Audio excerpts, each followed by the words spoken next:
Kalian pernah nggak sih waktu lagi lewat sebuah daerah terus jadi kepikiran, ini nama tempatnya kok unik ya? Apa ya ceritanya? Nah, hari ini kita bakal kupas tuntas kisah Boyolali, sebuah tanah di jantung Jawa yang namanya tuh lahir dari pertanyaan sederhana, tapi sejarahnya, wah, luar biasa tekun. Coba deh bayangin, sebuah dataran tinggi yang sejuk, subur banget, dan kayak dijaga sama dua raksasa, gunung berapi dan merbabu. Nah, itulah Boyolali. Sejak dulu kala, tanah inilah yang ngebentuk karakter orang-orangnya. Mereka jadi petani dan peternak yang tangguh, sekuat gunung yang jadi peneduh mereka. Oke, kita mulai cerita ini dari akarnya dulu ya, yaitu namanya. Seperti banyak tempat di Jawa, nama Boyolali itu bukan sekedar label loh, tapi ini adalah warisan dari sebuah cerita rakyat yang menarik banget. Jadi, apa sih sebenarnya arti dibalik nama Boyolali yang kedengarannya unik ini?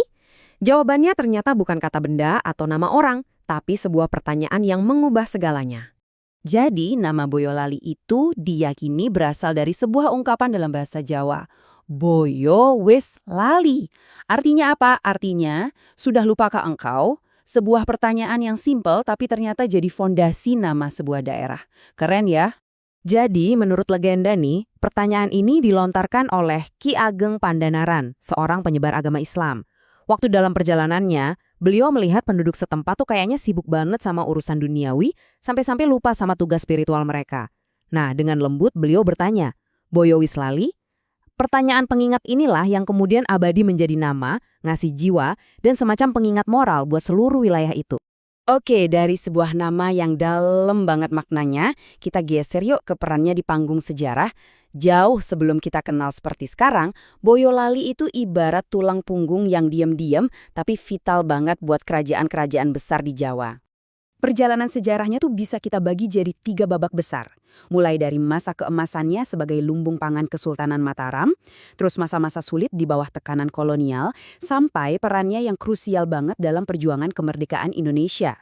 Di zaman Kesultanan Mataram, Boyolali itu bukan sekedar daerah penyangga biasa. Wah, ini tuh dapurnya kerajaan. Tanah suburnya menghidupi istana.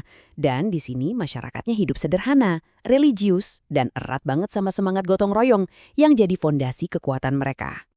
Tapi, ya gitu, masa-masa tenang itu berubah waktu cengkeraman kolonial Belanda tiba. Babak baru ini membawa tantangan yang berat buat masyarakat Boyolali yang cinta damai. Dihadapkan sama sistem tanam paksa dan pajak yang berat, masyarakat Boyolali nggak langsung angkat senjata. Perlawanan mereka itu lebih cerdas. Mereka melawan dengan cara mempertahankan adat, memperkuat solidaritas antar desa, dan menjaga semangat kebersamaan. Ini bukan pasrah loh, ini namanya ketahanan budaya yang luar biasa. Nah, ini yang ironis. Justru di tengah tekanan kolonial inilah sebuah benih baru ditanam. Pemerintah kolonial waktu itu memperkenalkan peternakan sapi perah. Mungkin mereka nggak sadar, benih yang mereka tanam ini nantinya bakal tumbuh jadi identitas modern Boyolali yang paling membanggakan. Nah, semua pengalaman ini, dari jadi lumbung Mataram sampai perlawanan senyap melawan penjajah, semua itu ngebentuk Boyolali jadi sesuatu yang baru. Dari abu sejarah inilah, identitas modernnya lahir. Waktu zaman revolusi fisik, lokasi Boyolali yang ada di lereng gunung sekali lagi terbukti strategis. Wilayah ini jadi jalur logistik dan rute gerilya yang aman buat para pejuang kemerdekaan. Lagi-lagi, Boyolali menunjukkan perannya sebagai daerah pendukung yang setia. Dan akhirnya, setelah perjalanan yang panjang banget, benih yang ditanam di era kolonial itu mekar sempurna. Boyolali bertransformasi dan menemukan takdirnya, meraih julukan yang dikenal di seluruh negeri, Kota Susu. Terus gimana dong wajah Boyolali sekarang? Apakah jejak-jejak sejarah yang panjang itu masih terasa di tengah modernitas? Hari ini, Boyolali adalah pusat industri susu yang modern. Tapi yang keren, di antara pabrik dan teknologi canggih, semangat pedesaannya itu nggak pernah luntur. Nilai kesederhanaan dan ketekunan yang udah ditempa berabad-abad lamanya, itu masih jadi denyut nadi utama kota ini. Ada satu kalimat yang kayaknya pas banget buat merangkum jiwanya Boyolali. Sejarahnya mengalir pelan, tidak gemuruh, namun konsisten. Inilah esensinya.